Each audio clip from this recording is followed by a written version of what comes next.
நான் கேட்கிறேன், சேகர் பாபு யாரு? உன் வேலை கோவில்ல சுண்டல் கொடுக்கிறது, கோவில்ல பராமரிக்கிறது.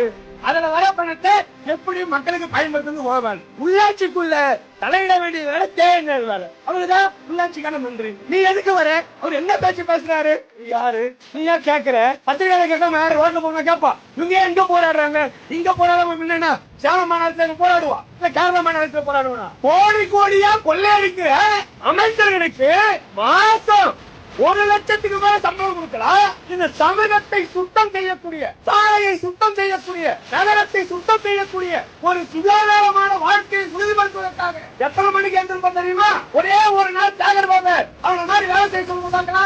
பேசல. உங்க ஒப்பாத்து சம்பாதிச்சா கேட்டோம். உதயநிதி கட்டாருல ஒன்றிய அரசாங்கம் தமிழ்நாட்டுக்கு கொடுக்க வேண்டிய பணத்தை யார் கொடுக்கவே கேட்கும் போது நிர்மலா சீதாராமன் பார்த்து நாங்க ஒண்ணும் ஒப்பாத்த சம்பாதிச்சு கேட்கல, எங்களுக்கான ரைட்டை கொடுக்க கேட்டீங்கல்ல, அதே ரைட்டுக்கு இருக்குல்ல, உழைக்கிறாங்களா இல்லையா? உங்களை மாதிரி ஊழடிச்சு ஒரே போடல, உங்களை மாதிரி கொள்ளையடிக்கல, உங்களை மாதிரி திரளல போட்டு எத்தனையோ நாய்க்கு எல்லாத்தையும் பாக்குறோம். எல்லாத்தையும் பாக்குறது கிடையாது. இது மாநகராட்சி ஆணையராக வந்து வரும், டிமாண்ட சொல்றோம். டிமாண்ட நியாயத்தை கேடு, நியாயத்தை அமல்படுத்து. உங்களுக்கு படிக்கவும் தெரியாது, பேசவும் தெரியாதா? நீங்க எல்லாம் சொன்னீங்க கூலி கேட்டான் அத்தான் முன்னாடி பட்டு சத்தான்.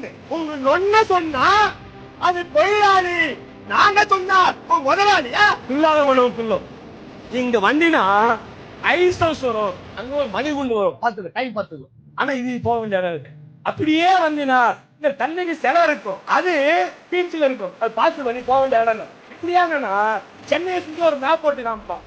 இப்ப அரைக்குமாருங்கன்னு சொன்னா சென்னையில மூக்கு தெரியாது, போவே இல்லாத காய் பிடிக்கிற வண்டி வச்சு காப்பி சட்டியா போட முடியாத குண்டாச வச்சு உரிமைக்காக போராடக்கூடிய மக்களை தெரு தெருவா ஈர்த்து போனாங்கன்னா நான் கேட்கிறேன், நீ போலீஸ் கமிஷனரா இல்ல வேறையா?